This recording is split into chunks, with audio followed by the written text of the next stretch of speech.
Aquel golpe seco, brutal y sin aviso, me arrancó del sueño como si alguien hubiera gritado fuego al oído. Eran exactamente las 5 de la mañana, lo supe porque vi el reloj digital brillar en rojo al lado de la cama, justo antes de que el segundo golpe, más urgente que el primero, resonara en la madera. Me levanté aún con el cuerpo aturdido por el sueño y la mente en blanco, sin saber si estaba soñando o si algo realmente había pasado. Caminé hacia la puerta con el corazón palpitando raro, como si supiera que al otro lado me esperaba algo que iba a cambiarlo todo. Cuando abrí, lo vi. Rubén, mi vecino del tercero, estaba parado bajo la tenue luz del pasillo, con los ojos abiertos como si hubiera visto a un muerto. No dijo hola, no pidió disculpas, no explicó nada, solo estaba allí, temblando, como si el mundo se acabara y yo no lo supiera. Rubén no apartaba la mirada de la mía, y en sus ojos había algo que me congeló la sangre. No era susto, era terror puro, de ese que se siente cuando uno ya ha perdido algo y no quiere perder más. Tenía la piel blanca como papel, las ojeras hundidas, y las manos le temblaban como si acabara de escapar de una pesadilla que todavía no terminaba. Marina, no vayas a trabajar hoy, por favor, me dijo en un susurro quebrado, como si cada palabra le costara respirar. No preguntó si tenía un minuto, no explicó por qué, solo pidió con una urgencia que atravesaba cualquier lógica. Esa frase, dicha en la penumbra del pasillo, me dejó clavada al suelo.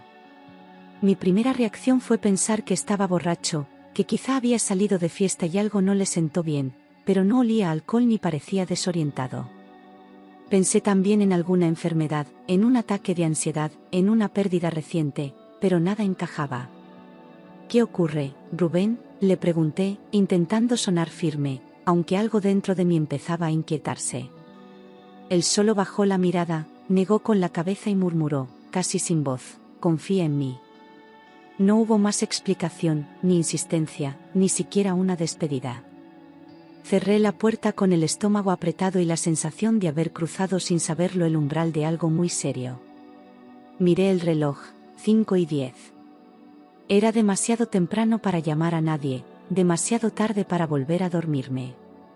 Me quedé sentada en el sofá, con las luces apagadas y la respiración alterada, tratando de entender qué acababa de pasar. Rubén no era alguien impulsivo, y esa mirada no era un juego. Y, sin embargo, estaba sola en mi casa, sin pruebas de nada, solo con un aviso que me sonaba a advertencia.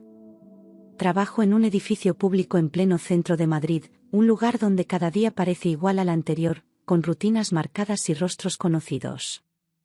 Un jueves cualquiera no debería dar miedo, y sin embargo, algo en el ambiente pesaba como una sombra que se instala sin permiso. Pensé en todo lo que tenía pendiente, en los informes, las reuniones, y sentí una punzada de culpa por siquiera considerar faltar. Pero algo no encajaba, y el silencio que había dejado Rubén en mi casa seguía respirando en cada rincón. ¿Qué podía pasar en un lugar tan predecible? Cuando volví a mirar el móvil, mis dedos ya estaban escribiendo casi solos. Hola, Carmen, no me encuentro bien esta mañana, creo que me voy a quedar en casa. Tardé más en enviar el mensaje que en redactarlo, como si al apretar el botón estuviera eligiendo entre dos destinos distintos. La imagen de los ojos de Rubén me volvía una y otra vez, y no sabía por qué me afectaba tanto. Lo conocía poco, solo de saludar en el ascensor y compartir alguna charla breve en la portería. Pero aquella madrugada, algo en él me había roto el ritmo del alma. A las 7 de la mañana me asomé por la mirilla esperando ver a Rubén subiendo o bajando, como si su presencia me diera respuestas, pero el pasillo estaba vacío. Me vestí lentamente, sin saber si quedarme o salir, mirando el reloj como si cada minuto pesara más que el anterior. El piso de Rubén, el 3B, permanecía en silencio absoluto, sin ruidos, sin luz, como si no hubiera nadie. Abrí la ventana de la cocina buscando distraerme con el sonido de la ciudad, pero hasta eso parecía amortiguado. El mundo seguía, pero algo se había detenido dentro de mí. Intenté desayunar como cualquier otro día, pero el café tenía un sabor amargo que no era del grano, era del miedo que empezaba a colarse por las grietas. Encendí la televisión, pasé canales, puse las noticias, pero no lograba concentrarme en nada. Todo me parecía lejano, absurdo, como si no perteneciera a esta mañana. A cada sorbo sentía el estómago encogerse un poco más, como si el cuerpo supiera lo que la mente aún no podía aceptar. Rubén había despertado algo que no podía apagar. A las 8:15 sonó el móvil, y al ver el nombre de Sara sentí un nudo en la garganta. Contesté con voz normal, fingiendo que todo iba bien, pero ella no me dio tiempo. ¿No vienes hoy? Hay algo raro en la entrada del edificio, mucha policía, no nos dejan pasar. Mi corazón dio un vuelco, la taza de café tembló en mi mano y sentí el frío recorrerme la espalda. ¿Policía? ¿Por qué?, pregunté sin aliento, pero ella tampoco sabía más. Solo dicen que es por seguridad. Colgué la llamada con las manos heladas y encendí la televisión con una ansiedad que no sabía controlar. Cambié de canal una y otra vez hasta que vi la imagen que me paralizó, mi edificio, rodeado de patrullas, acordonado, con agentes impidiendo el paso a los empleados. Era real. Algo estaba ocurriendo allí, justo donde debería estar yo. Y por primera vez en la mañana, sentí un miedo limpio, cortante, directo. Rubén sabía algo, y me había salvado.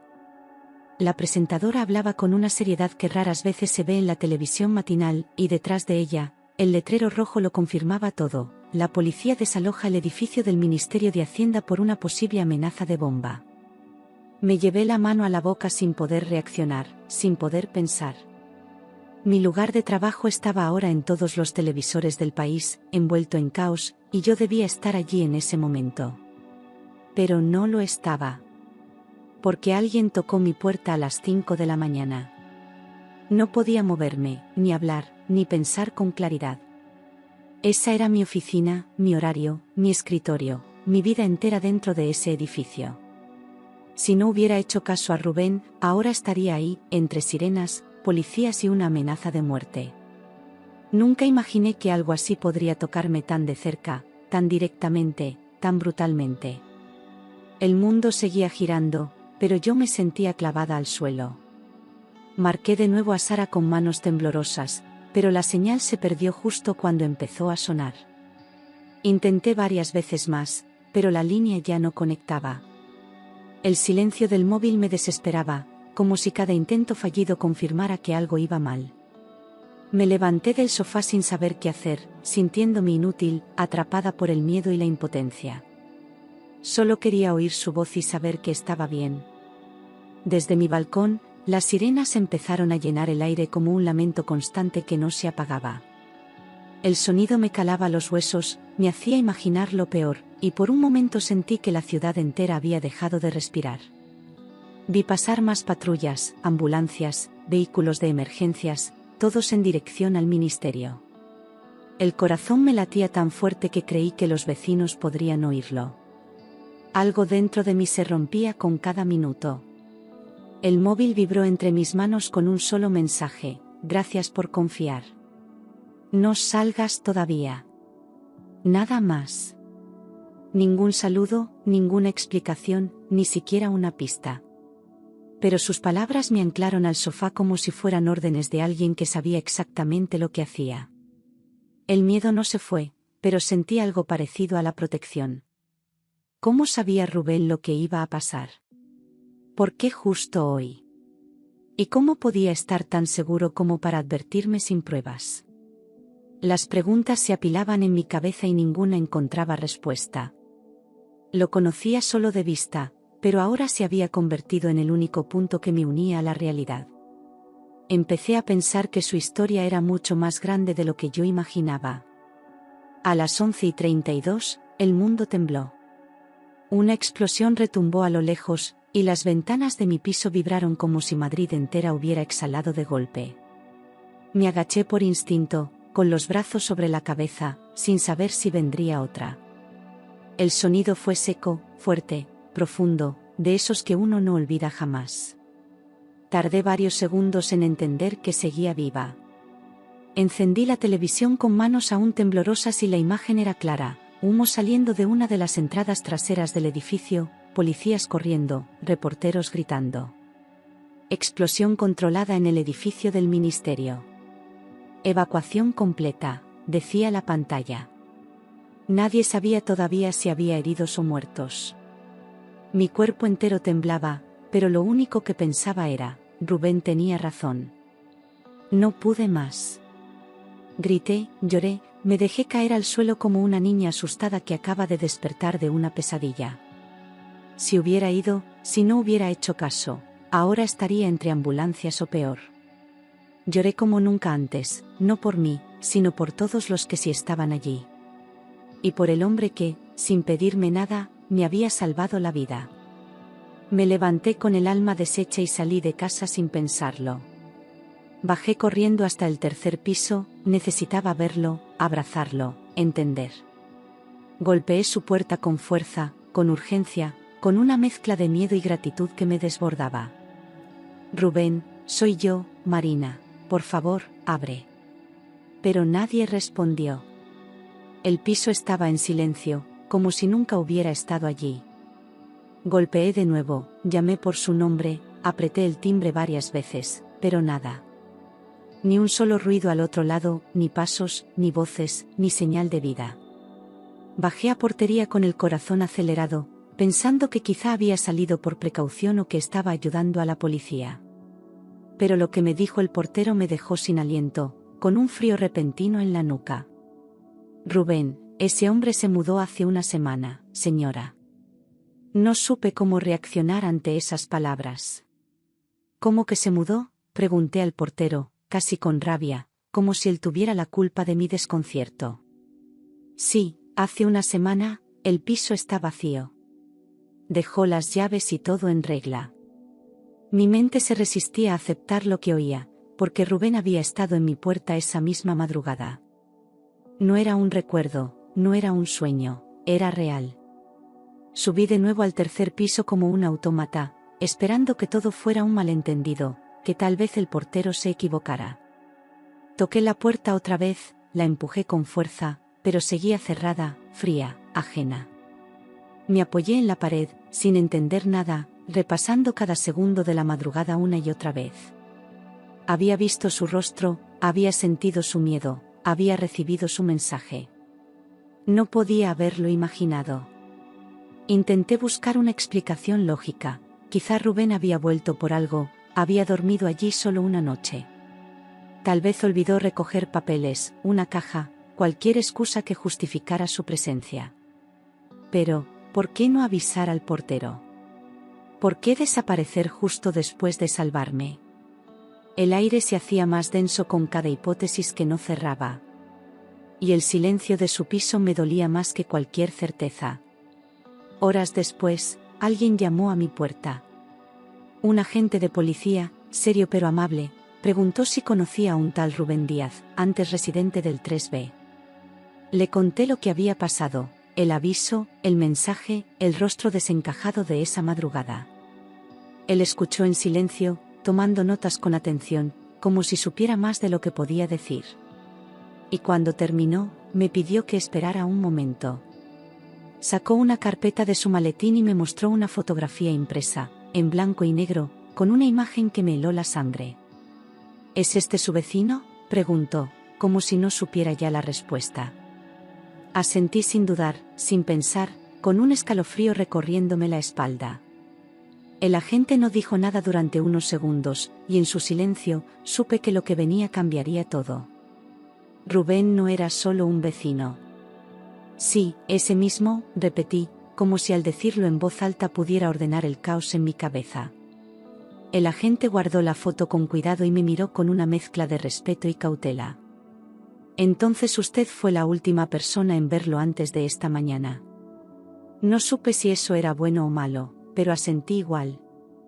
Y entonces, con un suspiro apenas audible, me reveló algo que lo explicaba todo.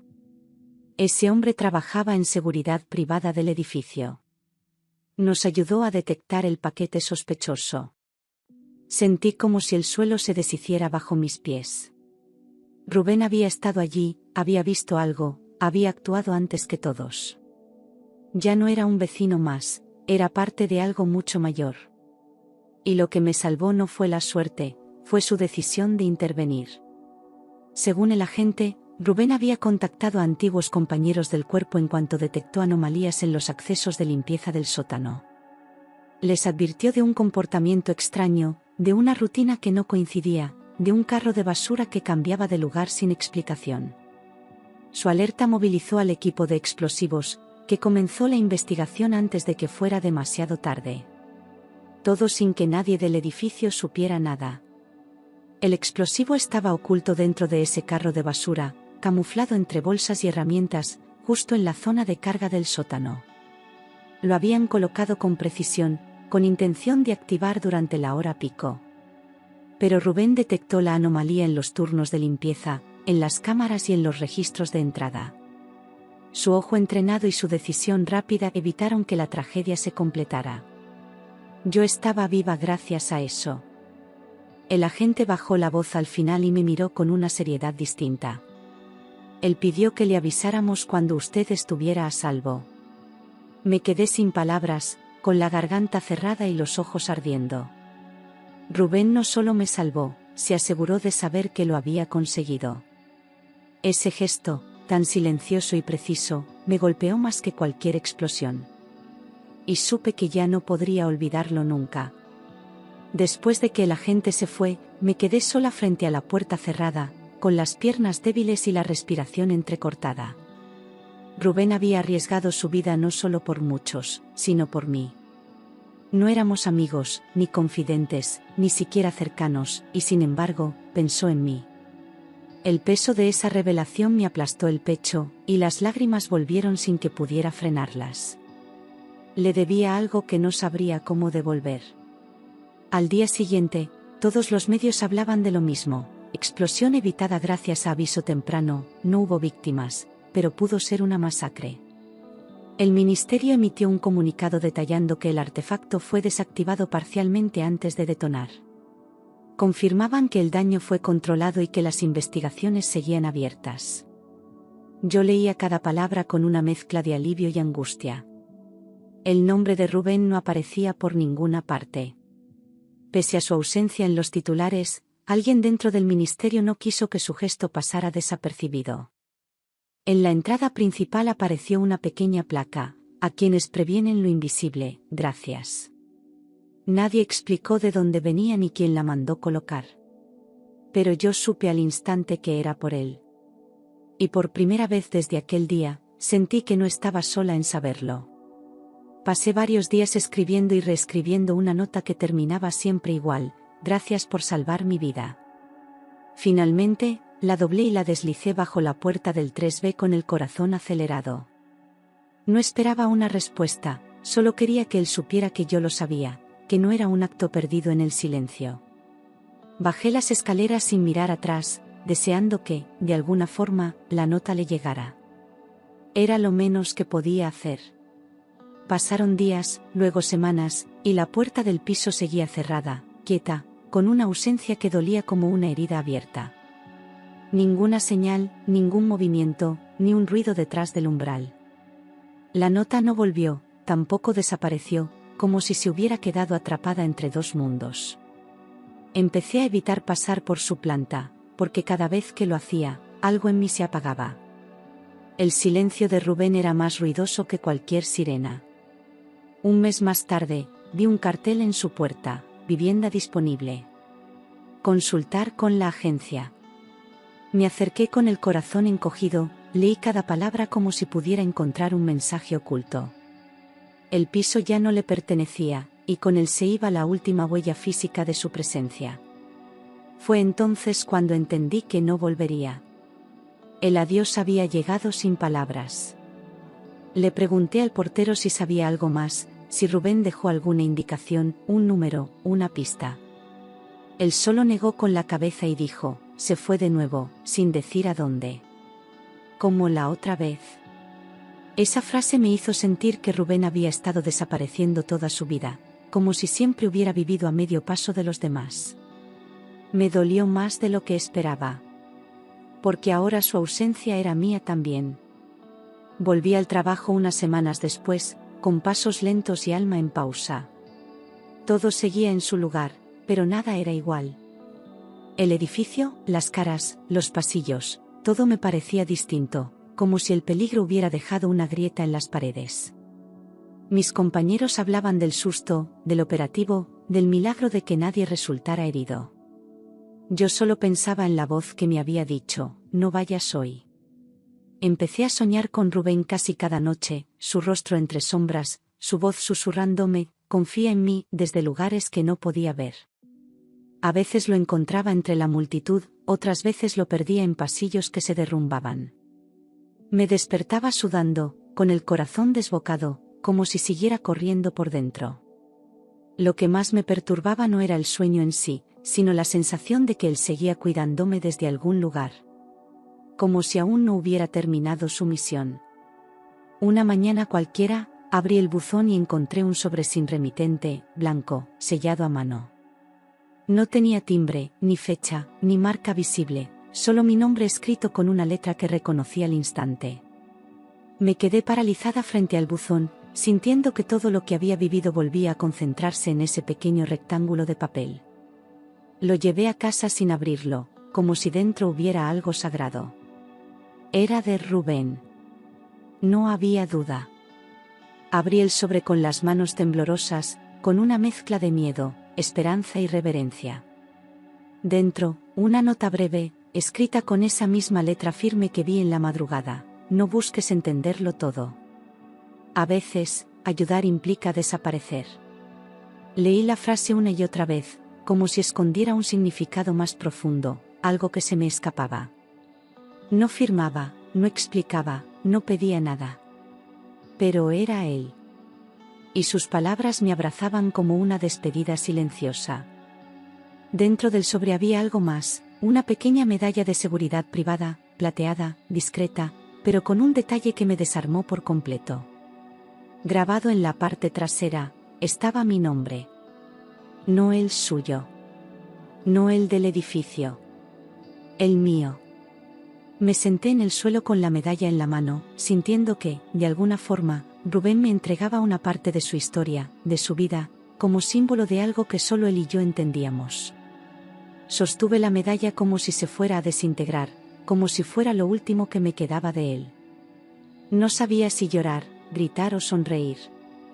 Era un gesto pequeño, pero significaba todo. Él había pensado en mí más allá del peligro, más allá del deber. Y en ese momento supe que, aunque se hubiera ido, una parte de Rubén se había quedado conmigo para siempre. Con el tiempo empecé terapia. Me costaba salir sola, me sobresaltaba con los ruidos fuertes, evitaba pasar por ciertas calles. Pero también aprendí a respirar, a agradecer cada día que despertaba viva, a entender que el miedo no desaparece, solo se transforma. Volví a caminar por Madrid con pasos inseguros, pero pasos al fin. Y cada vez que sentía flaquear, cerraba la mano sobre la medalla. Un mes después, en el edificio, inauguraron una pequeña placa en recepción: a los héroes silenciosos que protegen sin ser vistos. Nadie explicó a quién iba dirigida, pero yo lo supe al instante. Me quedé mirándola largo rato, con una mezcla de orgullo y tristeza difícil de describir. No dije nada. Solo sonreí por dentro, sabiendo que alguien más había querido recordarlo sin romper su anonimato. Los compañeros murmuraban teorías en voz baja, algunos decían que fue una llamada anónima, otros hablaban de un exmilitar infiltrado. Nadie sabía la verdad, y nadie parecía buscarla demasiado. Para ellos, era una historia increíble que ya había pasado. Pero para mí, era una herida abierta y una gratitud eterna. Y escucharlos hablar sin saber me dolía más de lo que podía mostrar. Solo yo sabía que aquel aviso no fue anónimo, que detrás del acto heroico había un rostro, una voz, una mirada que me despertó antes del desastre. Guardé ese secreto como un tesoro, porque Rubén así lo quiso. No necesitaba que lo supieran todos. Solo necesitaba que yo no lo olvidara. Y eso jamás ocurriría. Una noche decidí comenzar un diario. No para entender lo que pasó, sino para no olvidarlo.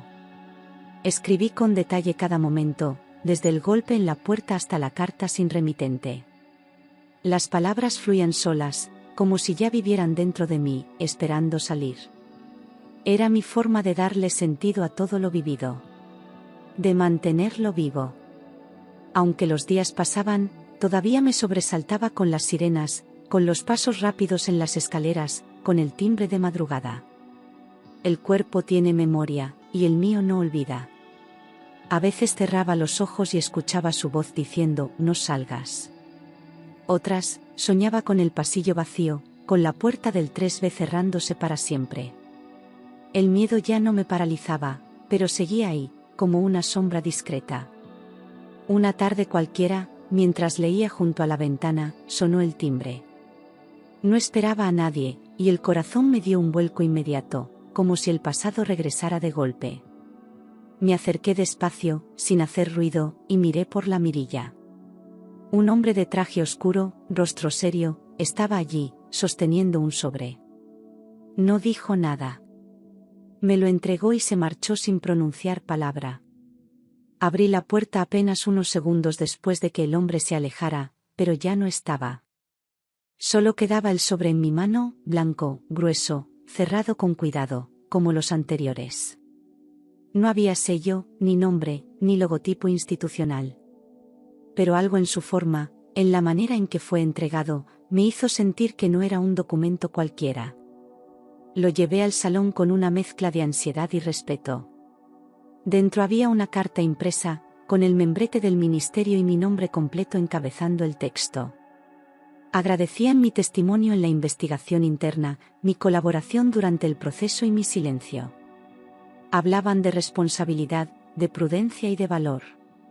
Era una carta formal, pero cada palabra tenía un peso que iba más allá del protocolo. Me estaban diciendo, sin decirlo, que sabían exactamente lo que yo sabía. Leí la carta 2 veces, buscando el nombre de Rubén, alguna referencia directa, una línea que confirmara su identidad. Pero donde debía estar, solo había una mancha negra sobre el papel. Por razones de seguridad, se ha reservado la identidad del colaborador clave. El vacío de su nombre dolía más que su ausencia. Porque merecía estar ahí, escrito, dicho, reconocido. Y sin embargo, seguía invisible. Fue en ese momento que lo entendí del todo. Rubén seguía vivo, pero escondido, protegido, probablemente bajo otra identidad. Su desaparición no fue huida, fue elección. Ayudó sabiendo que no podía quedarse. Lo hizo con la frialdad del que conoce el riesgo y la bondad del que no necesita recompensa. Y eso me rompió y me reconstruyó al mismo tiempo. A las 3:14 de la madrugada, mi móvil vibró con una llamada de número oculto. Tardé en contestar, con los dedos congelados por el miedo y la esperanza mezclados. No dije nada al atender, solo escuché. Al otro lado, una respiración contenida, un silencio que hablaba. Y entonces, su voz. Marina, ya puedes volver a dormir tranquila. Esa frase, dicha con la misma calma de aquella madrugada, me hizo cerrar los ojos con fuerza. Era él. Su tono, su ritmo, esa manera de hablar como si supiera exactamente lo que necesitaba oír. No dijo más. No hacía falta. Bastó con esas palabras para detener el tiempo. Contuve la respiración mientras la línea seguía abierta unos segundos más, y luego se cortó sin previo aviso. No pude devolver la llamada, no había rastro del número. Pero mi cuerpo reaccionó como si lo hubiera abrazado. Me senté en la cama y dejé que el silencio volviera. Solo entonces solté el aire. Y lloré, esta vez sin miedo.